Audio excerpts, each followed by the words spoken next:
Oh, thank you. Thank you, everybody. Santa Monica Sunshine State for having me here.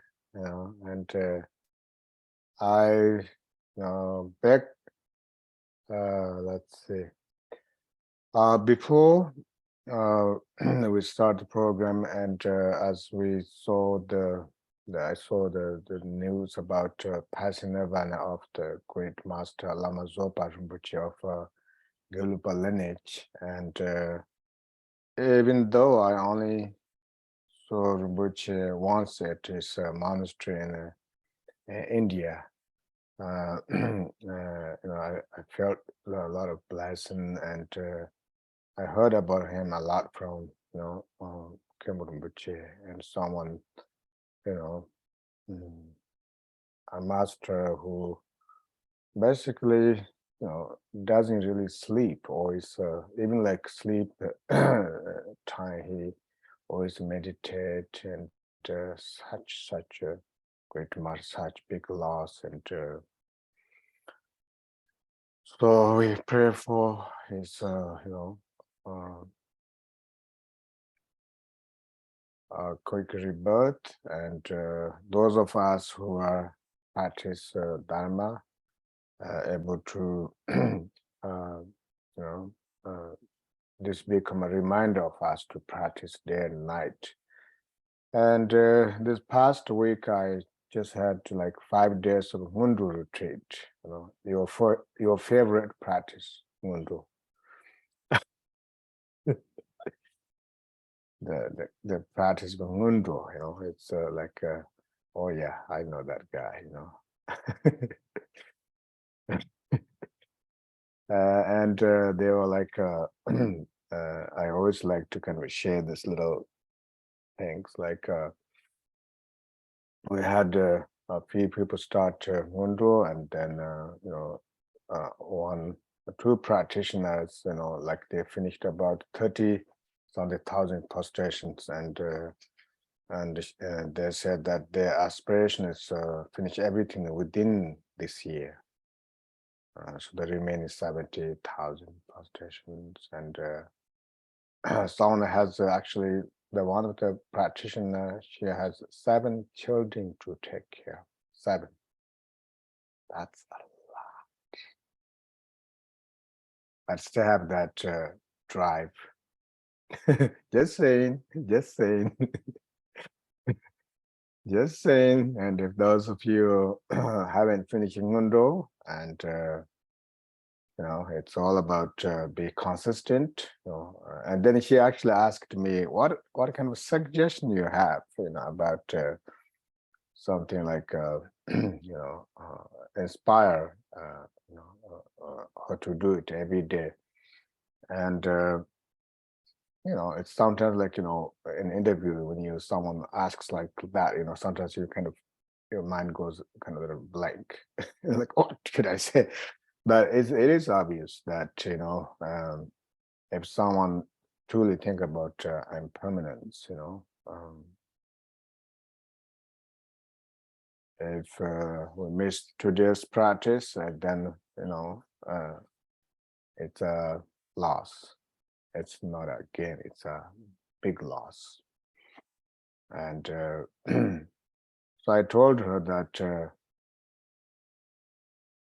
unless if you are dead, of course, you are dead. Otherwise, practice comes, and you have to do practice. And if if you're dead, then you can do prostration, right? But otherwise, really, you do your daily practice.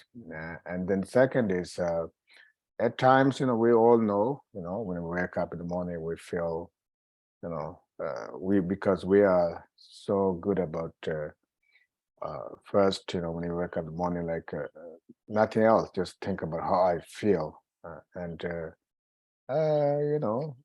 I think like that, and I don't feel always good when I wake up in the morning, like, you feel fearful or something, especially the night before. That's what I'm actually getting to. The night before, or like before you go to bed, we just just sleep mindlessly, or sometimes, worrying, or sometimes like very resentful, such you would just fall to sleep, and then unfortunately, whatever,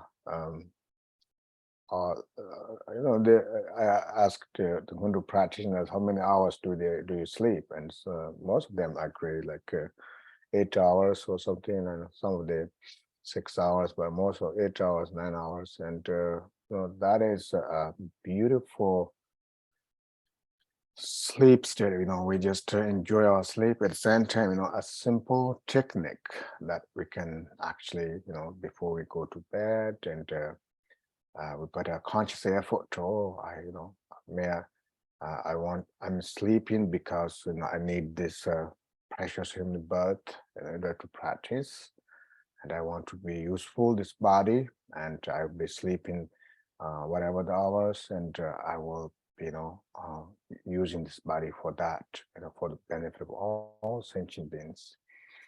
And sometimes, like, you visualize your guru in your heart.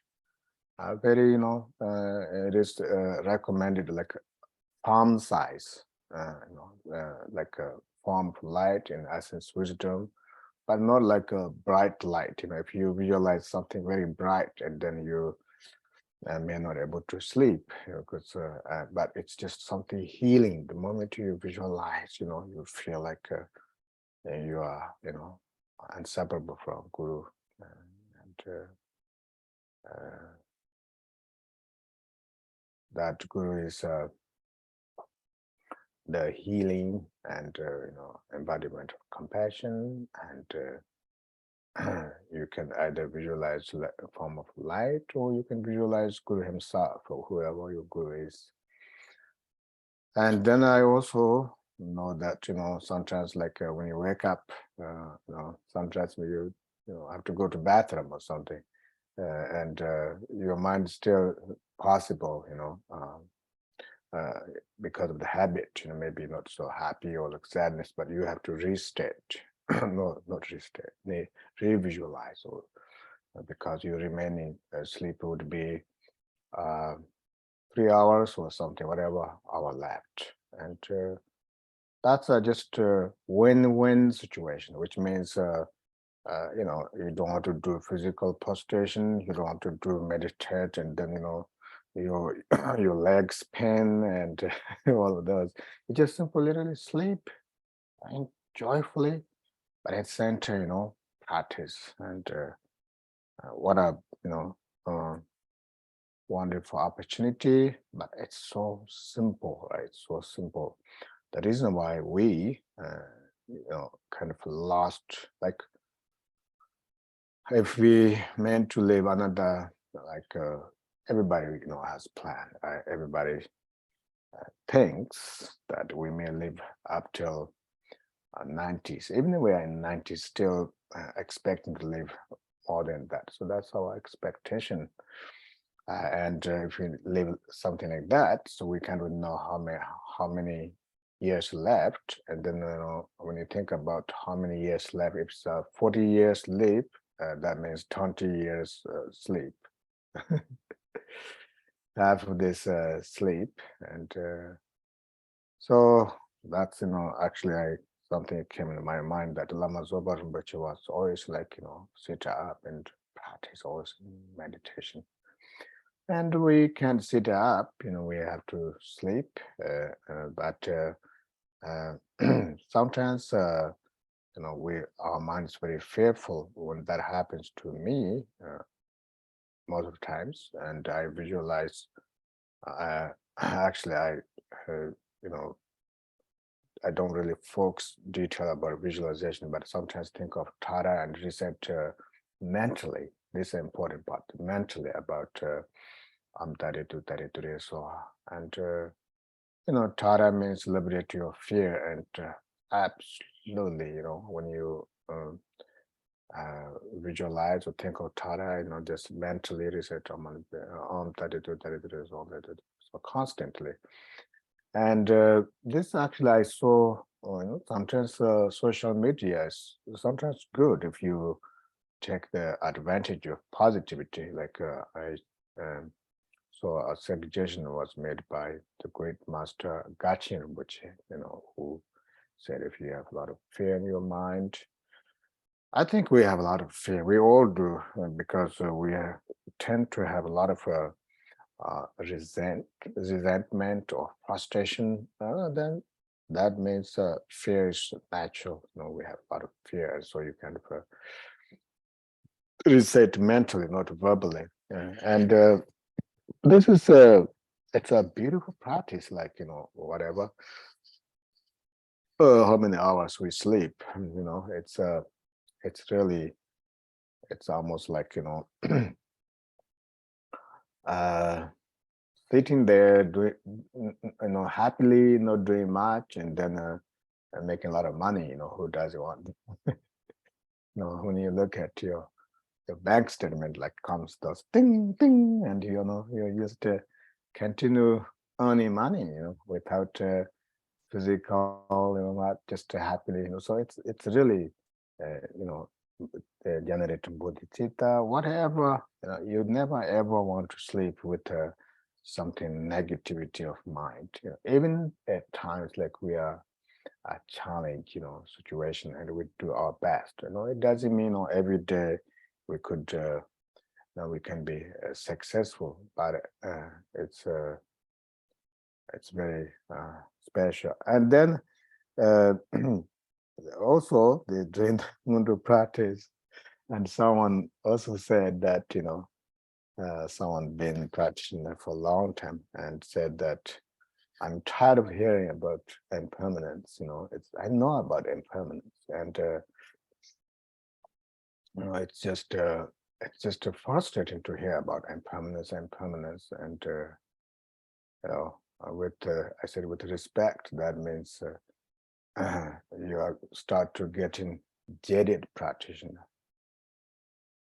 I was direct because it is true that sometimes you have to be truthful some with the practitioner because that's what teachers do, and sometimes they bring the best intention. I never ever, well, I can't say that because I'm not perfect. I do hurt people here or there, and when you are not free from samsara and not skillful, that happens. But intentionally, not like that practitioner.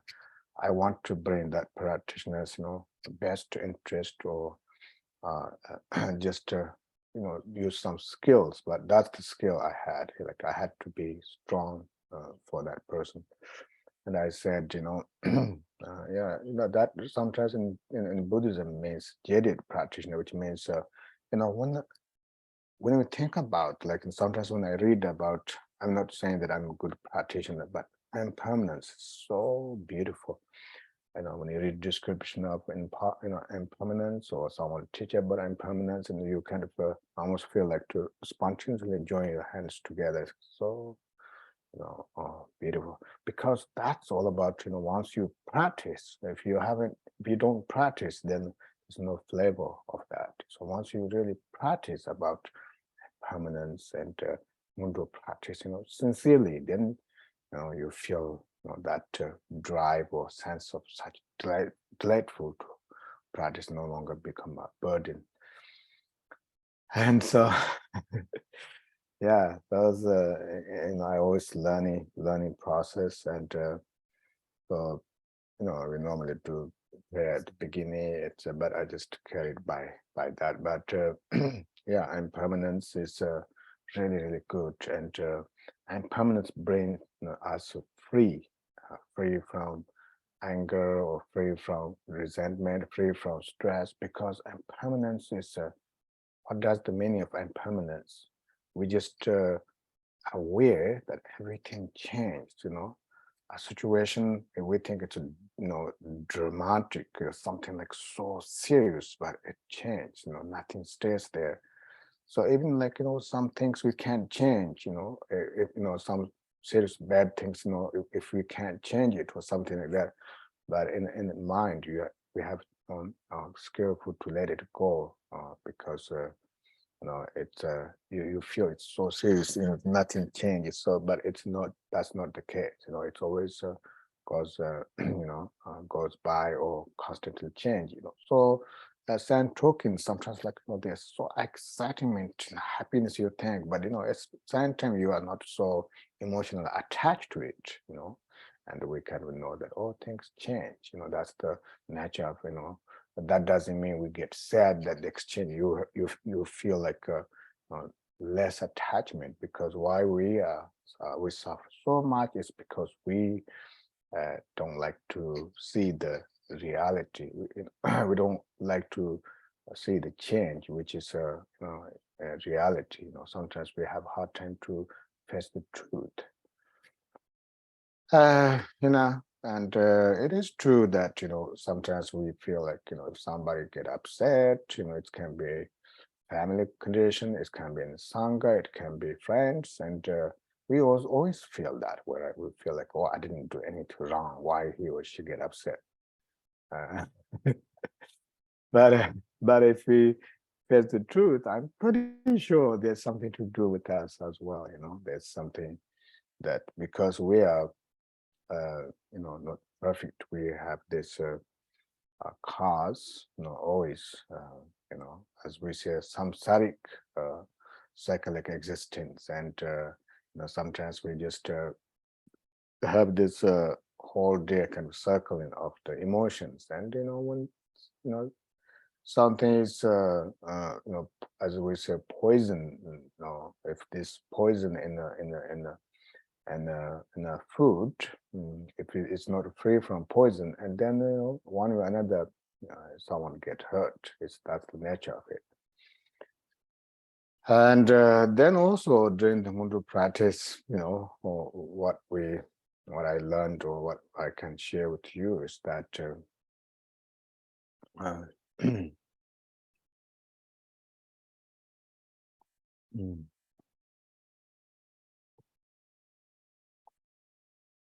I thought I want to share something a little bit blank. Mm.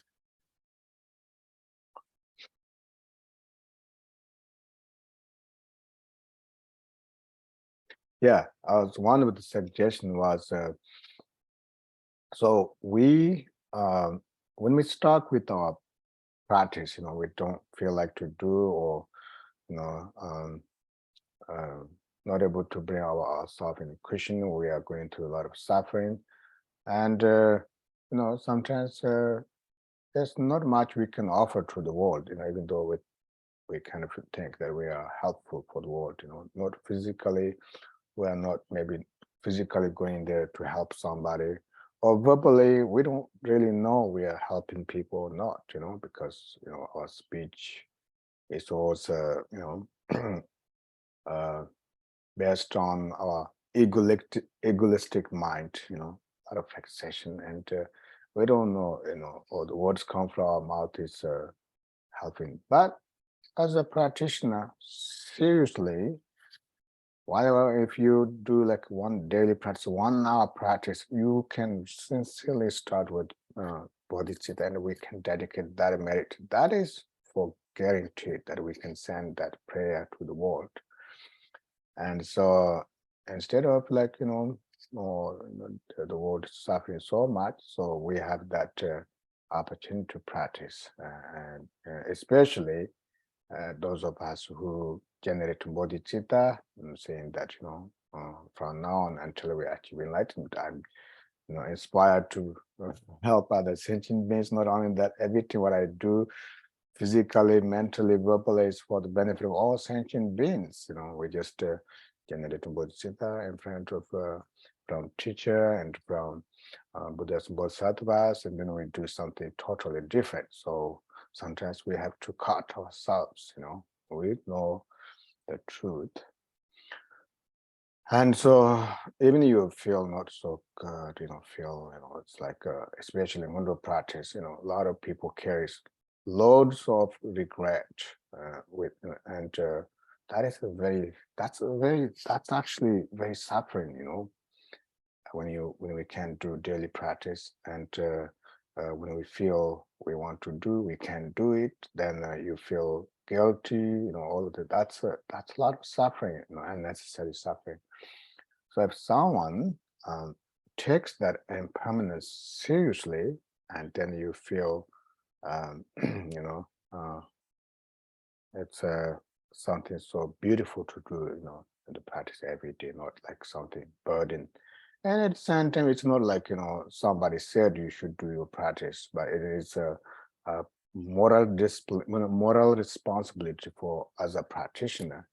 It's, especially it's not moral responsible practitioner, but also like it is our own liberation purpose, because as Buddha said, that Dani Dagun Gayant is in we are our own protector, our own liberator. Nobody can do that for us, which means we caused us to wander in samsara, and we have to liberate ourselves. So Hindu practice is so beautiful. Like at the beginning, talk about precious human birth. Okay, that's what we have. Precious. What's the guy's name? The Precious, the Lord of the Ring. What's the guy's name? One says Precious. Gollum. Gollum from Lord of the Rings. Yeah. And one of the Hindu practitioners, he was wearing that socks, it was very fun. But socks with the Gollum's picture, I thought that's funny, but maybe it's not so funny. Yeah, here me comes California. I will be coming soon in May. Be prepared. My jokes like this, this kind of jokes is, very entertaining. But precious human birth. Oh, that's so beautiful. Like we have this precious human birth, which was not. It's just not an accident. It is just so much to do with them, so much meritorious actions we sacrificed in the past lives, gather accumulation of merit, purifying negative karma, practicing the six paramitas, make a lot of aspiration. Finally, we achieved that precious human birth. It's in our hand. Either we just throw this in garbage or elevate it on your shrine. As Nagarjuna mentioned that if those of us who see someone is dusting, cleaning, sweeping the floor, or like very dusty, and using a dust pen made from diamond, and we all would think like, you use like this, like just to see how dull this person is, how it's just something someone at very laughable. Like, how can you use a diamond dust pen for sweeping these dirty things? This is the most precious thing. And Nagarjuna said, actually, we are more dull, we are more stupid than those individuals who use the diamond dust pen to sweep. We are using this precious human birth to constantly gather accumulation of negative karma, and how sad that is. A diamond dust pen can be very useful this very life, but you can carry that precious thing like after next life.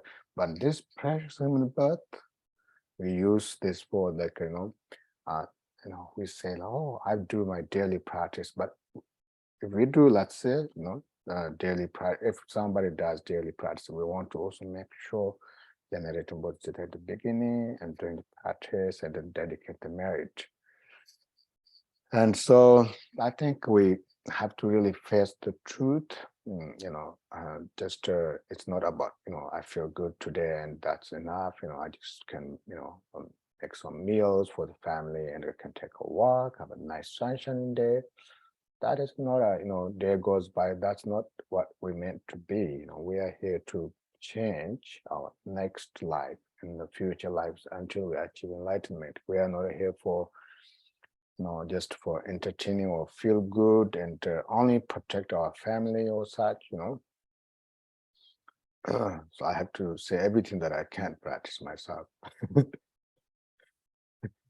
uh, it is true that I can't say, do everything what but I feel it's so, really so blissful. There's so much blessing to review the Hundu practice, and especially, I during this tonight, I want you to get that message about, sleep state, before you go to bed, make sure you don't fall to sleep. I know there are a lot to worry about, there are a lot to worry about. We all have a family and, work, etc. But, that doesn't, that kind of worry doesn't change anything.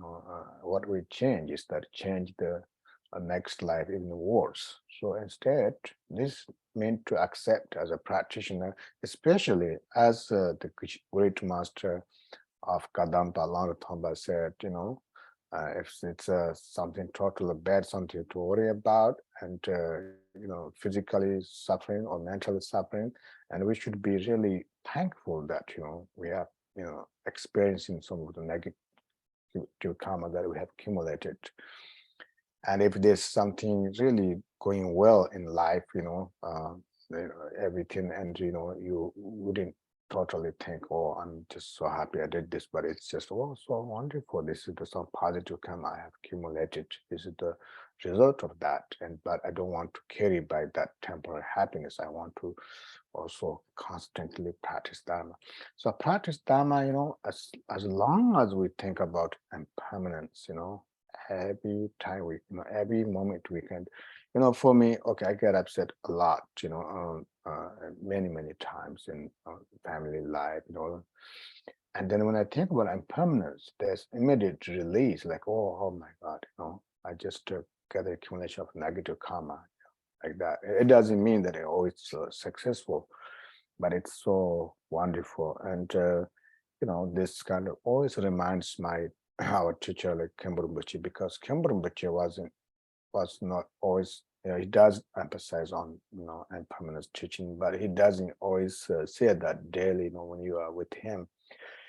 But Rinpoche is the example of someone practicing impermanence. He never wastes his body, speech, mind, in a negative way. Physically, whatever he does is so, really like so much focused on virtuous actions. And he's so compassionate. If when we hear his voice, it's just a constant, like soothing to us, and such a, and it's so tamed. Of course, his mind is absolutely, liberated. And so that is, I think, very, very important. The Hindu practitioner is not just a stepping stone; it is the real deal. It's the real deal, and then we just, like, unfortunately, we just stuck there, it's of course like happens, I don't mean that, everybody, be very successful to practice such, but it is something we can shape our practice, like by thinking about permanence and, every day, like looking forward to practice, looking forward to sit down rather than like, oh my God, I have to practice, someone said, so you just sit there and miserably and punish ourselves, and and that kind of practice may not go it may not even be a meritorious action, because there's no bodhicitta at the beginning, there's no dedication at the end, and during the practice, we just think about, and then whether your right hand or left hand, write down the what you need to do. Some people could be left hand, just write down. It's not just a comfort practice, not a comfort practice means, you know, transform. So if you think about impermanence, like Milarepa said, I just found a beautiful, excellent teacher, and he has Mabalotza, but also his daily practice was like impermanence. I said, I found this impermanence, so-called impermanence. So impermanence brings a lot of courage in life because you are not attached to a lot of things. So courage means like a very free, in a mindset, and you are not afraid to let go of things. You are not afraid of, helping others. You are not afraid of, doing good things, and it kind of frees us. Uh, so that is, as pressure. But then the karma, that is, very important. Karma, karmic condition, and we all have this mindset that, oh, I always do good things. I don't really hurt anybody, physically, or I don't intentionally hurt people, and I don't really steal things, all those 10 virtuous actions, non-virtuous actions. Um, but at the same time, that's me, right? When I check my own mind, and if someone is kind of lost into that delusion whole day or frustration or stress, that is karma. That is really negative karma. It's not a, negative karma always brings a negative feeling, like suffering, and so sometimes people have hard time to trust about karma. It's like, oh, how do we know that there's the karma, there's negative? No, we all, it's very obvious. When we get angry, nobody is like feel happy after get angry. We either regret, or like, we suffer a lot. So that is a immediate consequence. So karma is, I think, consistent. We are accumulating a negative karma consistently because, of course, only individuals know about how we accumulate positive karma or negative karma, like, how we shape our daily life. And, as I expressed myself, even though as a practitioner, sometimes I feel, kind of lost. And then I catch myself, and I know that, all these hours, I wasn't happy, like, it's unexpected happens. And so I know that I accumulated negative karma.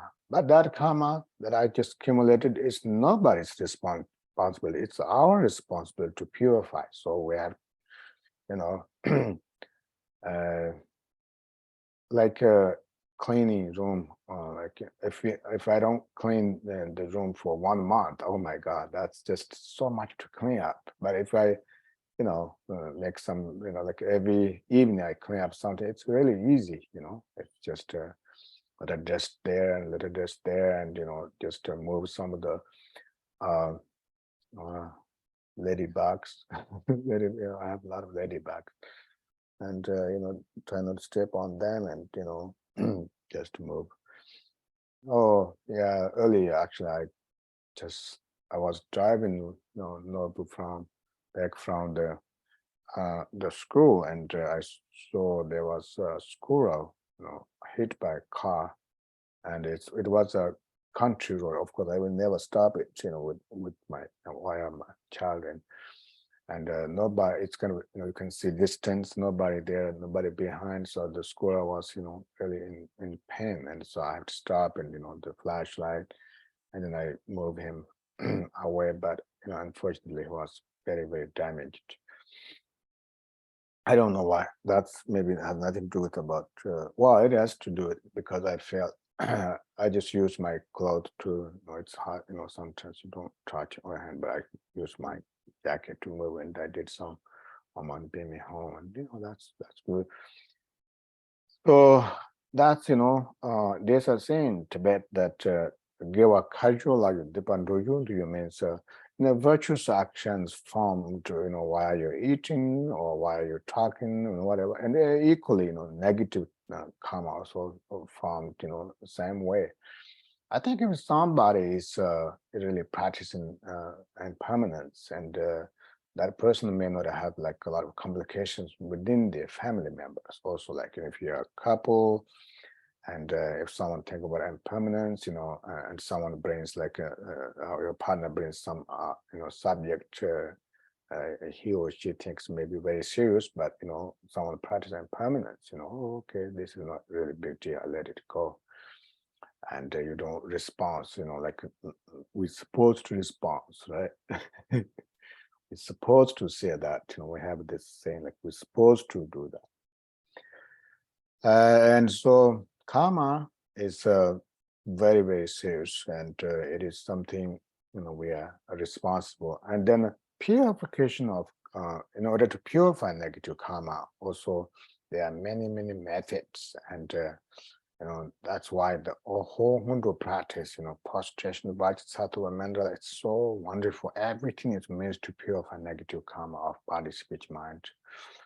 And that's why, we always should really look forward to practice, instead of like, oh no, I have to practice.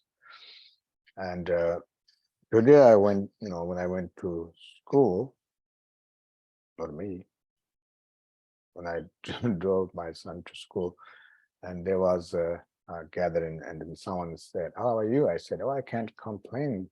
The sun came out. The sun came out. Sun was shining." And that's how we normally deal with daily. Like, oh, the sun came out. I can't, if the sun is not there, feel a little bit of dull. But as a practitioner, we should more think more deeper. Like, oh, I can't complain because I'm still breathing. That's a beautiful moment. I'm still able. This is all of us will get older, and one day we are not able. Right now we are able to do prostration, able to recite, able to meditate, able to practice. That's the opportunity. Once we are not able, we never know, right? In life, anything can happen. Nobody wants to have bad things happen to us, but everything is inevitable. Inevitable. Did I say something wise words? Inevitable, a big word, because I was thinking to use really big words tonight.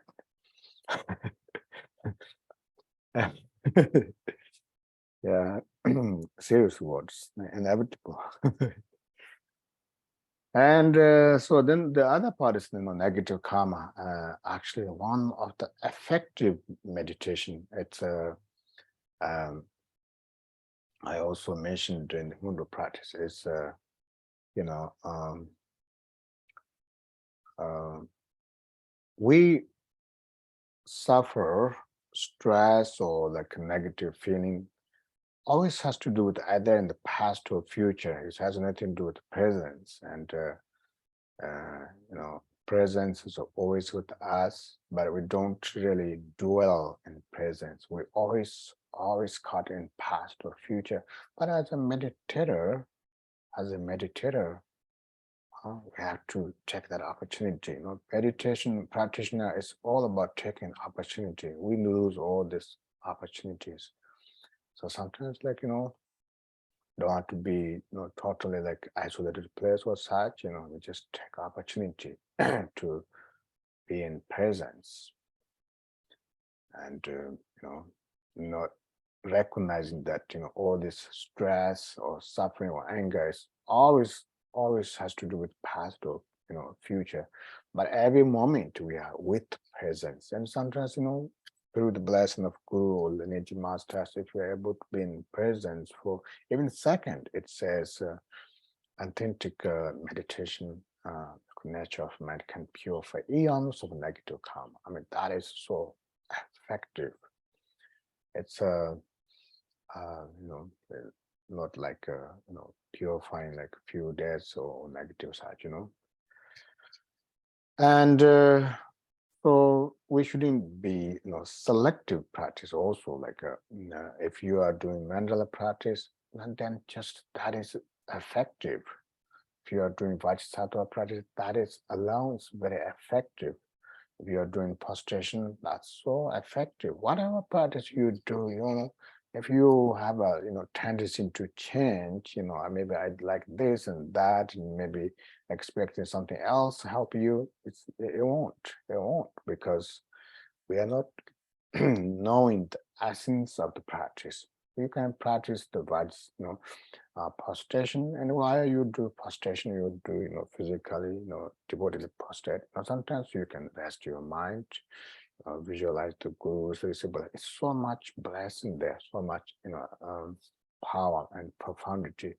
So every practice we do, it's all about how we practice. It's not about no longer about how effective the practice is. And practice, whether it's Hinayana, Mahayana, and Vajrayana. When we talk about Hinayana practice or Vajrayana practice, both of the practice, it's all about individual. There could be the Hinayana practitioner can be, also practicing the, Vajrayana and all of this. And if the individual, is not really matured, then we are, even we think, like Kisum's Kamapa said, even if we think we are Vajrayana practitioner, we are not even tamed our mind. So that is like karmic condition, purifying negative karma is our responsible, and it is something extremely important. And then whatever practice you do is effective. And then, lastly, the defects of samsara. During the Hindu practice, people did mention that we understand the impermanence, defects. But if someone else sees that, life is really pretty good and, it's not as bad as we normally talk about, what do you think about? And I was like, stunned by that question.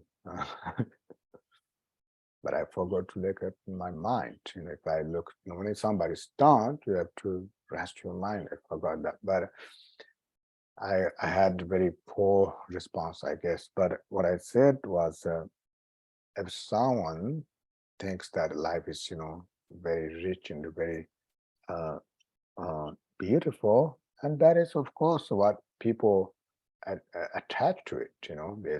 That's why we are all talking about attachment. We are attached to that temporary situation, and but as a practitioner, it's totally different, because a practitioner means knows about change, and even though there's gatherings, the happiness, but the practitioner knows this is not a ultimate goal. This is a temporary gathering or temporary situation.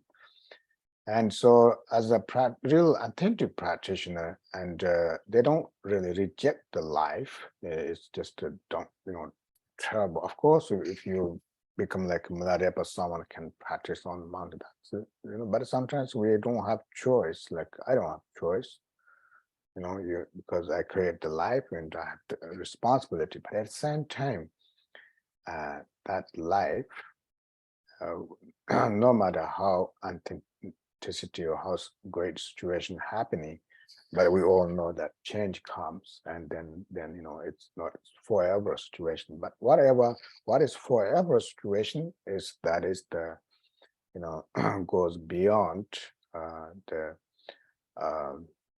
six rounds of samsara, or six, which is causes the six poison or six negative thoughts. And how can we go beyond that, as we say, the nirvana, beyond suffering? That is not something far from us. So that's why I was saying that, if you feel so much anxiety or so much stress, and always recognize it's always we are either caught into past and the future. It has nothing to do with the presence. That presence is the meditation, is the nirvana or liberation. So defect of samsara basically means confusion. Samsara is nothing more than confusion. Confusion is the cause of suffering, and not our mind. Our mind's nature is not a cause of suffering. No, that confusion is the cause of suffering. And of course, then you hear this all the time because it's so helpful for me. Someone also struggle with the emotions such, and when you experience this, overlap emotions or negative thoughts, and then also you kind of recognize, It's just a noise, but it's nothing to do with your primordial wisdom or your co-emergent wisdom. And so everything happening, and at the same time, nothing happening with your mind. Um, so that is, those are the things that I taught, or I, I had to opportunity to discuss with Mundu practitioners. And so as I expressed, it's the truth. Kimbermachi once said that, it's very hard to find someone has like a true renunciation. So because Rinpoche, when he mentioned that, he said like it's very hard to find someone that's really focusing on the four thoughts, and not only focus on that, able to generate or able to rise the four thoughts, the mind into the mind state, and someone constantly think about have a renunciation. That's why I was bringing that some of our Dhamma practitioners saying that it's almost like I thought there's exciting things to talk about. You always talk about impermanence, and that is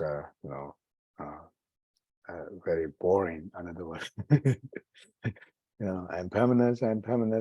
For me, it's like I will be bringing that impermanence all the time.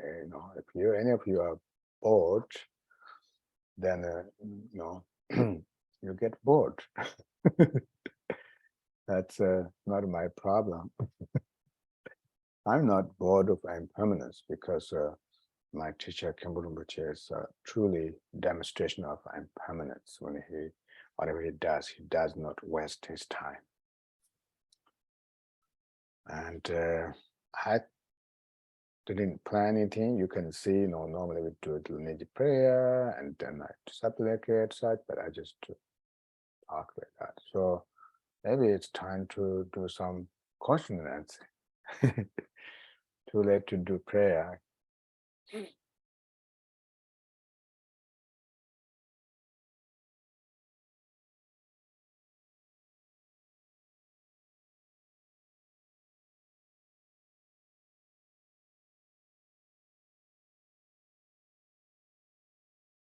No questions?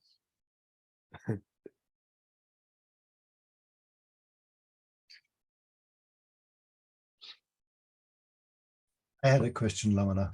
Mm-hmm. When you were talking about the visualization or seeing the guru in the heart before you fall asleep, Yeah. I tried it, and sometimes I forget because I fall asleep. But I think what happens usually for me in my memory is that I think about it, and then I pretty much straight away fall asleep and dream anything else apart from the guru.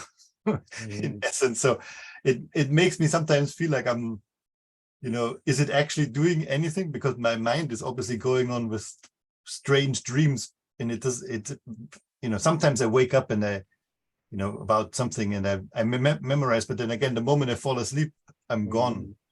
Yeah. Actually, absolutely.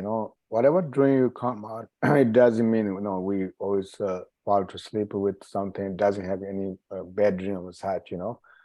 As long as you fall asleep with think about guru or like whatever compassion or something. Absolutely. When you wake up, then you have to. That's why I was saying, I did mention restate, but refresh.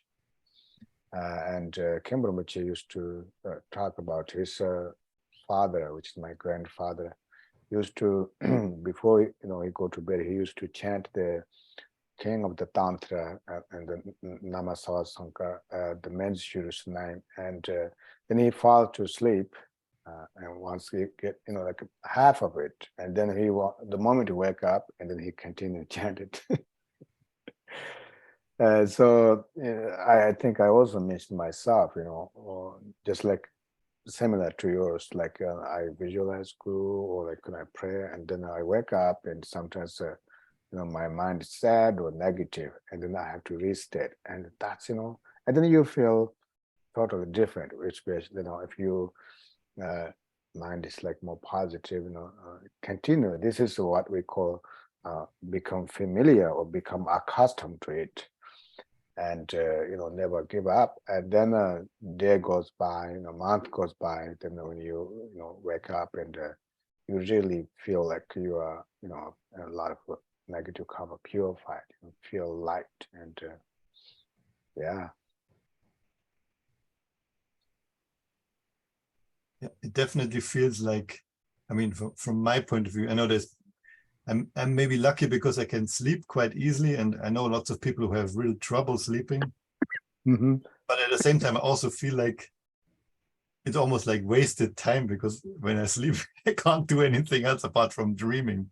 So that's why I'm hoping that Hmm. this practice will also be something which helps, in a way, not wasting the time, which is for a No, few not hours. at all. In there's a word in Yanger, and there's a mental faculty that is the sleep. Bless you. Yanger, thank you. Yanger means we can transform that mental faculty, that is the sleep state. And I think, as long as we fall to sleep with positive thoughts, even if you have bad dreams and wake up bad things, that, we can continue that. And so if you, until we wake up, it says, no, that is virtuous action.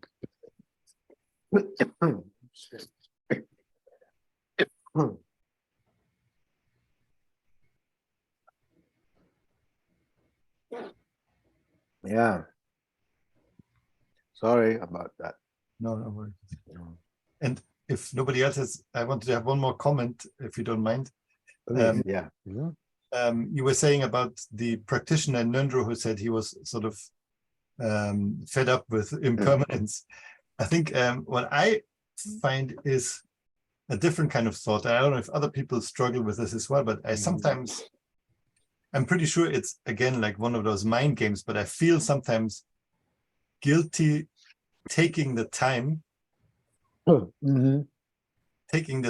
for myself to do something, because there's other things to do. I think like, oh, I have to do this for the job and this for the family. I'm not saying that I'm so virtuous that I'm doing so many things for so many people, but in my mind, I feel like, oh no, I better have to do the practice quickly and not, you know what I mean? Like almost the opposite of the thought of you should practice more, but I feel guilty for sort of taking the time for myself, Mhm. doing Mhm. something good for myself, whereas I should do a ton of other things which are very important, that kind of a Yeah. thing. That thought I know, of course, it's nonsense, Mhm. but it's a struggle in my mind very often. I know that. Mhm. Yeah, when the practitioner mentioned that, he was very truthful. He or she was very truthful to his heart, but slowly, I think he had some realization of it. And regarding with your, it makes sense, Maybe there's a lot of duties we can take our time like on cushion, but I think the point is that our practice, if we practice correctly, it's for the benefit of all sentient beings, not just oneself, And so if we have within this life, we have a realization of, and the next life, just the amount of benefit other sentient beings, nothing to do with like, we just rashly go out and, get something and then we, it doesn't, of course, mean that, we don't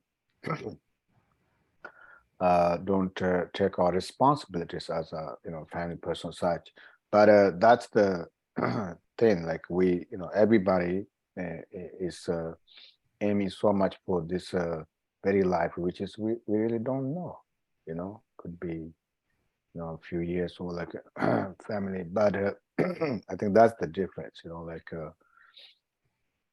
or if we no, definitely, like, when I was reading Milarepa's song, he says that because I went through such tremendous austerity of meditation, those who follow up for us, if you meditate, it's easy, it's for you, it's much easier than me to arise a realization because how he sacrificed for us, and so that's why they are, Milarepa's case, like he abandoned, I don't know, his own girlfriend. Right? It wasn't really girlfriend. Peta was in an arranged marriage, and he didn't pursue those. In a way, like, well, why he doesn't love her, taking care of her. But then Peta later become his disciple. And so the Milarepa as one individual brought all this Mahasiddhas of, Tibet, not just to one Kagyu lineage, but even like nowadays, even Milarepa already, not exist, but through his songs, there are so many, people having realization. So that means, each individual, when they become enlightened and they benefit, innumerable sentient beings.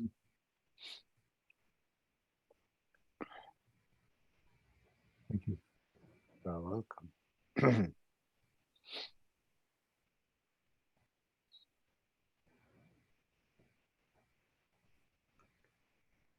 So Lamala, maybe I'm thinking about this a little in a different way to be more advantageous with impermanence. I found myself a couple of days just having a really tough day. Yeah. And I work remotely now. So where I have my altar, I also have my office and my desk. And so one day I was just having this really tough day and I looked up and there's my altar and I thought about impermanence.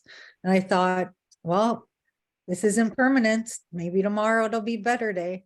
I'm just saying, is that okay? That's actually a wonderful concept. Okay.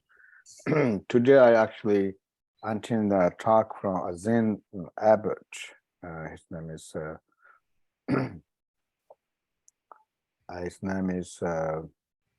Shankar or something, and he said this. He said, "To aim high and inspire." To aim high and inspire, which means that that is exactly we should take attitude.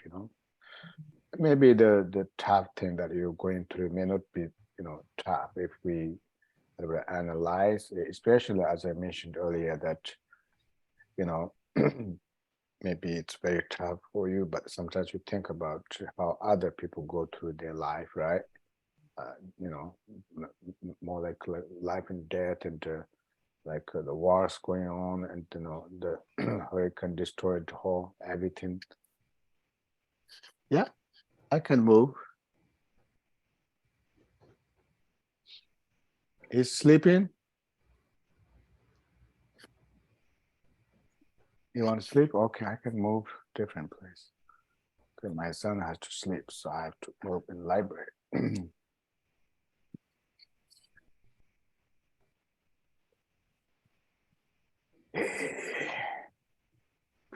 Show us your house, Good Vamos. night. Good night.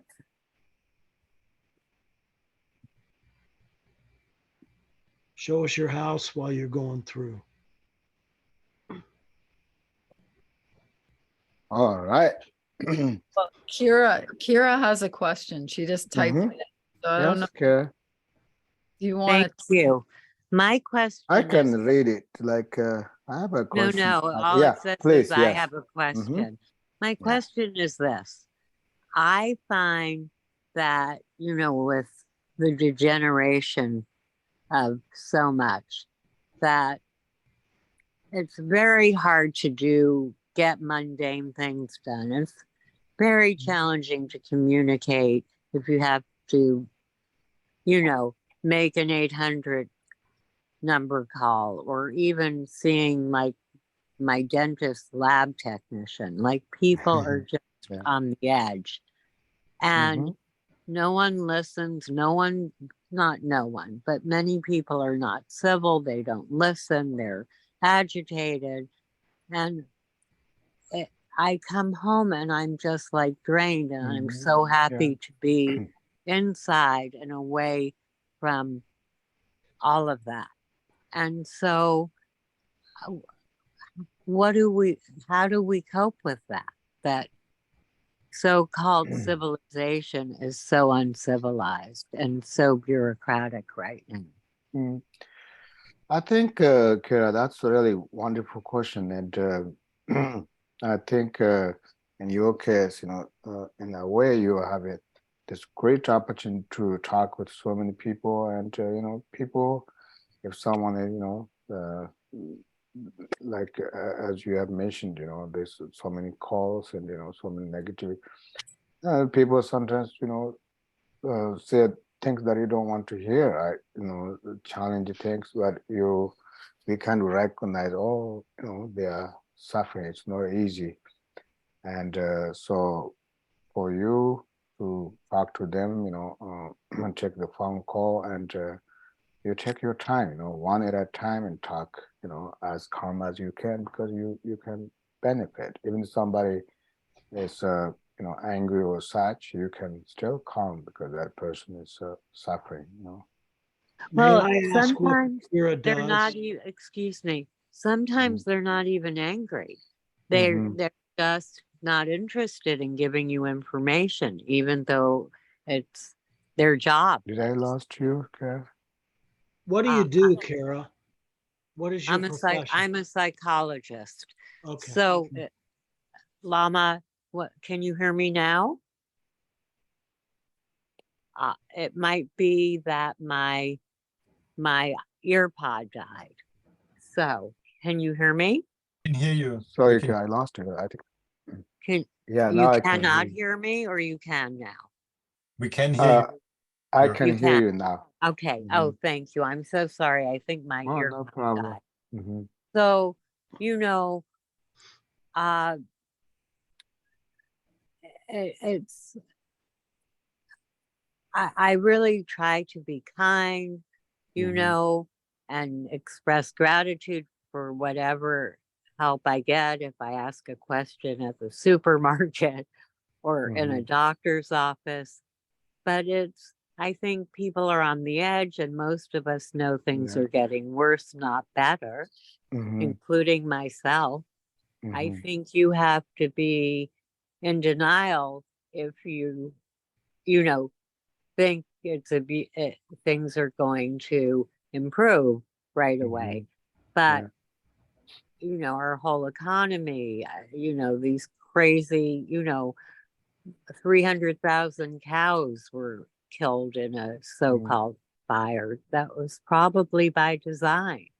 Right. When you see evil becoming more and more pervasive, and Mm-hmm. people in power not even trying to hide their level of corruption and greed.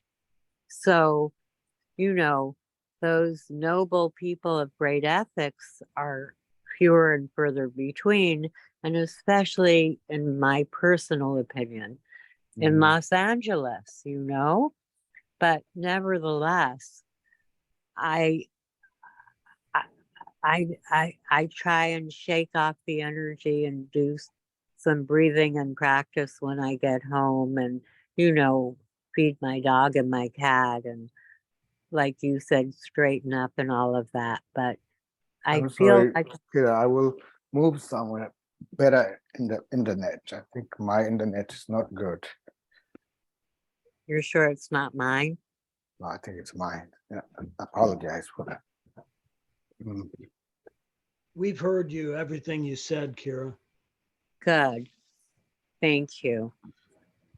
Thank you. While Lama Law is getting fixed, I'm curious, are you speaking with people in person during your practice, It or is does this not is your when no, I'm talking about whether it's Mhm. on the phone, in person. It's the same kind of disconnect, you know, Mhm. or just being blown off, every time you have to make one of those 800 calls, you kind of know that's coming. But oh, Lama's back. Can you hear me Yeah, now, Lama? yeah, I heard everything. Thanks so much. I think So that's. the Mhm. effect upon me is feeling very cut off from from the world, feeling a lack of community, and Mhm. feeling very much alone. Yeah, Kira, those are real, real challenge. I think we all seen this, but I always have I was hopeful a lot of also good things, because there are a lot of good things as well. And sometimes I do watch the daily news, like nightly news, and Me too, because I feel we have to pray for the mhm, disasters going on around us. yeah, That's the main reason I watch. yeah. So most of those, the news headline is like kind of more like really what bad things happening, not so much good things happening. There are a lot of good things happening. But as a practitioner, this is what I would say is that, we're really hopeful the world will change Mhm. when time goes. But sometimes it's important for us to kind of change our concept, like as Shandin Deva mentioned that, for example, like, all this, nowadays people even use that word, like the word itself is very angry or such. But Shandin Deva mentioned that if if the whole planet is covered by thorns, and it's very hurtful. But if we have a nice shoe, we can still walk comfortably, which means that we, as a if you practicing Dharma practitioner, could influence others, like not take it so seriously, and make aspiration and do our own practice, our own work, or change our own attitude, and that can affect other people around you and community, and so that's how we can influence. We definitely, it's hard to expect, whole world will change, everything may change, but at the same time, we are aim high and inspire.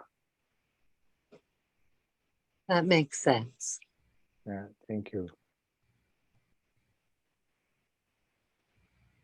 But now and then, in spite of being a practitioner, one struck by the kind of senselessness or lack of authenticity of one's life Mm-hmm.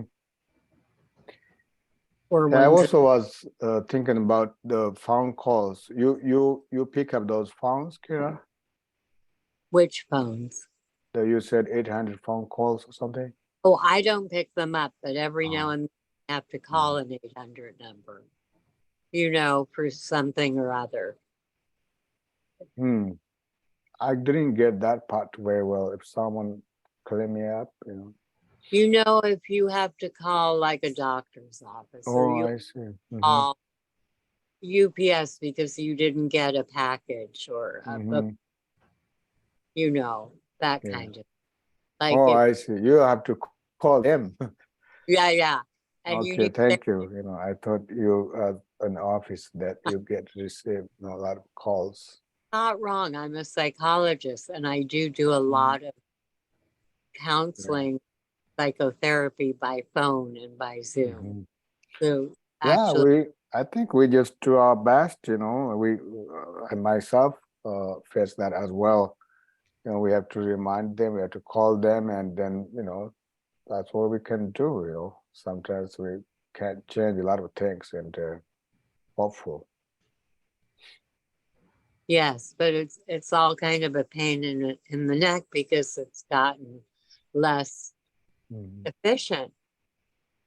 Yeah, I totally understand it. I think I also lost some of the mails and return or such. This is not easy, but things happens. They do. Samsara is not always it's kind of colorful.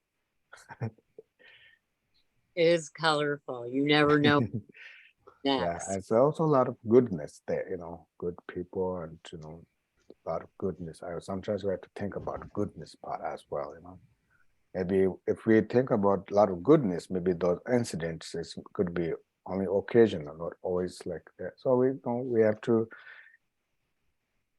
it's a sometimes we think about all of those can make us unhappy, which is not the life we want to choose. So we want to think about the positivities and enjoy the moment. And as a practitioner, things change, and we just aim for better for next life or in the future. Make aspiration. Yeah. Yes, and you do. I mean, my view is that in each and every day, we learn something, and each and every day we aspire, and in each and every day there's a surprise. Sometimes good, sometimes bad. Absolutely, yeah. And each and every day there's a birth, there's a death, or more. Yes. That's so true. But staying grounded through it. Yes. And feeling safe. I mean, to walk my dog at 12 or 1 or 2 in the morning whenever he needed. Now he's afraid when we go out at night, like he'll go 10 feet and then want to run back home. But even my dog senses that feeling of safety. That's And nice. in LA, there's a lot of vandalism and violence and stuff going on that is far less common. So I know I sound like my parents who would say, this isn't the world we grew up in. How things have changed. But I'm feeling and seeing this more, fast and from day to day to generation of systems of how people relate, of just things around me. I'm hyper vigilant. I don't talk on the phone in my car anymore. I really around me and behind me. I never did that. I would just, focus on what I was doing. Yeah. Now it's like you have to be your own bodyguard. Okay, Lisa, sorry, I have to hop off. Thank you so much. Thank you. You're welcome. And any other questions? I think we have to wrap it up, Lamala. Wrap it up. That sounds good too. And sorry about changing location. And I thought my Nobu would sleep a little later, but he was tired. So We love your location. I love. I do want to dedicate today's merit for the benefit of all sentient beings, especially those of us who practice Dharma. May we able to practice the impermanence and I think now I have to use my outstanding. There we go. Smartness. Oh, okay. There we go. But it's and what is that? Come